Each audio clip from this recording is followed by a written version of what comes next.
O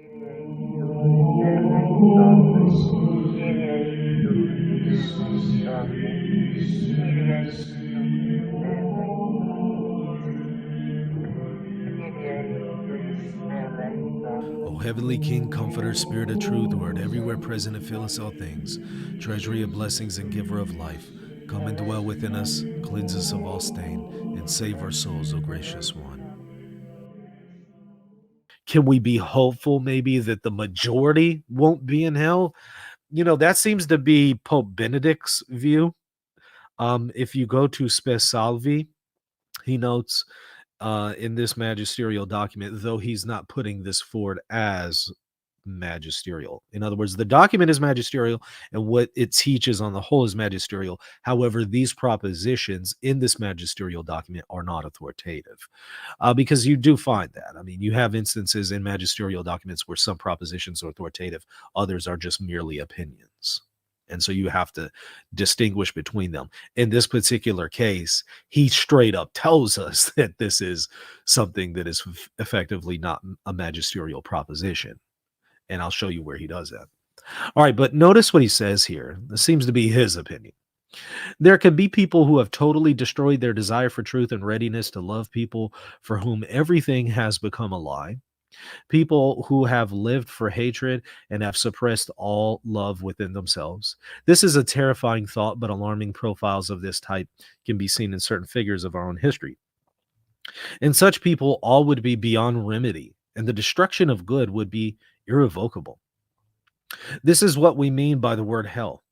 On the other hand, there can be people who are utterly pure, completely permeated by God, and thus fully open to their neighbors. People for whom communion with God even now gives direction to their entire being, and whose journey towards God only brings to fulfillment what they already are. So there's this two groups of people who are just beyond redemption. Their hearts are absolutely closed.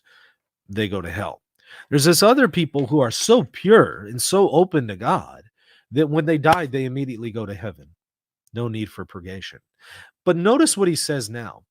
Yet we know from experience that neither case is normal in human life. People who are just absolutely close to God, that's not what you normally encounter with people. And then other people who are just 100% open to God and pretty much struggle with no kind of sin. Yeah, that's also not normal as well. And so we know that's not the normative case. He says, for the great majority of people, and now notice this part, we may suppose. Okay. When he says we may suppose, that's already an indicator. This is not a proposition he's putting forward as binding on your conscience. This is just a supposition. We may suppose, and it's his own personal opinion. For the great majority of people, we may suppose. There remains in the depths of their being an ultimate interior openness to truth, to love, to God. In the concrete choices of life, however, it is covered over by new compromises with evil. Much filth covers purity, but the thirst for purity remains, and it is still constantly reemerges from all that is base and remains present in the soul. What happens to such individuals when they appear before the judge? Will all the impurity they have amassed through life suddenly cease to matter? What else might occur? St. Paul, in his first letter to the Corinthians, gives us an idea of the differing impact on God's judgment according to each person's particular circumstances. He does this using images in which some way to express their invisible without it being possible for us to conceptualize these images simply because we can neither see into the world beyond, nor do we have experience of it. Paul begins by saying that Christian life is built upon a common foundation, Jesus Christ. This foundation endures.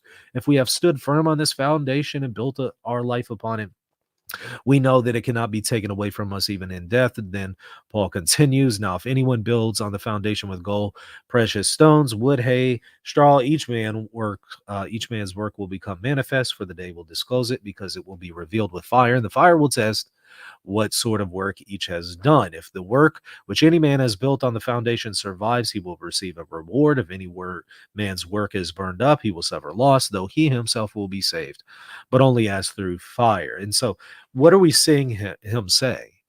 What you're seeing him say is that, there is a small group of people that will be in hell for eternity. And there's a small group of people who, when they die, they don't need to go to purgatory. They're immediately brought into the presence of God. But in the majority of cases, people need to undergo purgation.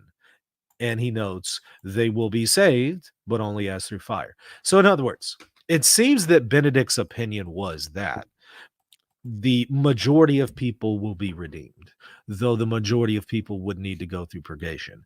A minority will be damned for eternity, and a minority won't need to go through purgatory. They'll immediately receive God, enter into his beatific vision.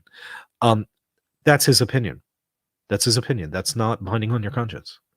You could take a different approach. Hey, thanks for watching. Be sure to hit the like button and especially the subscribe button so I can continue to grow this channel and reach more people with the content that you appreciate and enjoy. Also, check me out at patreon.com/Reason and Theology to get access to extra content and to support me.